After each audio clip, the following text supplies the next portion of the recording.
0.005% of our sea is protected in this way, but with more sites under consideration, hopefully that number will get a little bit bigger. You may be wondering why I'm sitting on the seabed surrounded by murk. Well, this isn't murk, it's life. And arguably the most important life form in our seas. This plankton is normally invisible to the naked eye. I've been diving here in Britain for years, but I now look at the sea in a very different way. It's often described as magnificent and infinite, but scallops mate in a rather haphazard way. They release eggs and sperm into the water column. It appears as a very slight milky film, almost invisible to the human eye. But there's a catch. That spawn doesn't travel very far. In fact, scientists have discovered that scallops need to be within 2 meters of each other for breeding to be successful. So, if you do too much dredging and the scallops spread too far apart, there's no way that they can breed successfully. Scallops can move, but only if disturbed by a predator like a starfish. There's no evidence that they can move to find a mate. That they can fit into their mouths. Cod are amazingly adaptable, which is part of the reason why they were so successful, and no one could conceive that they would ever be overfished.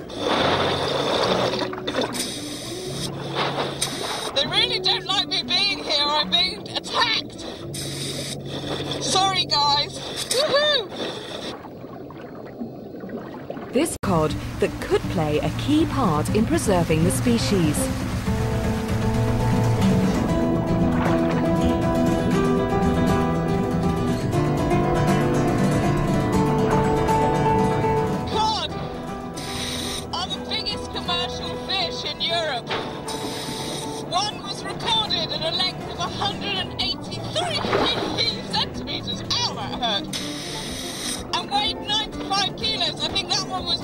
Trying to prove how enormous they are, and I'm being battered by them.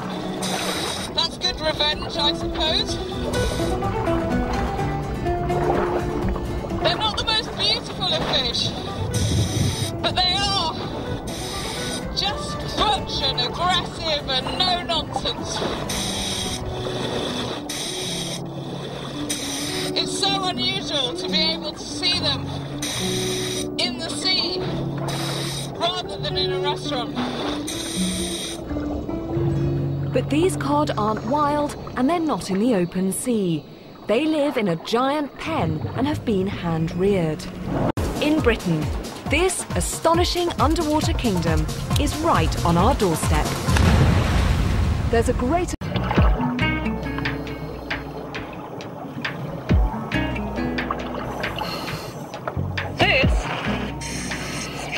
looking fish is a lobsucker.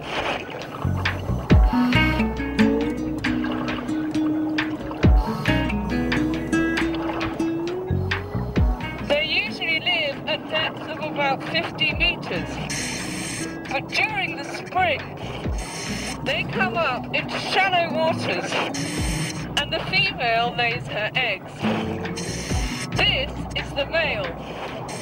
And it's his job to guard those eggs and keep them ventilated until they hatch.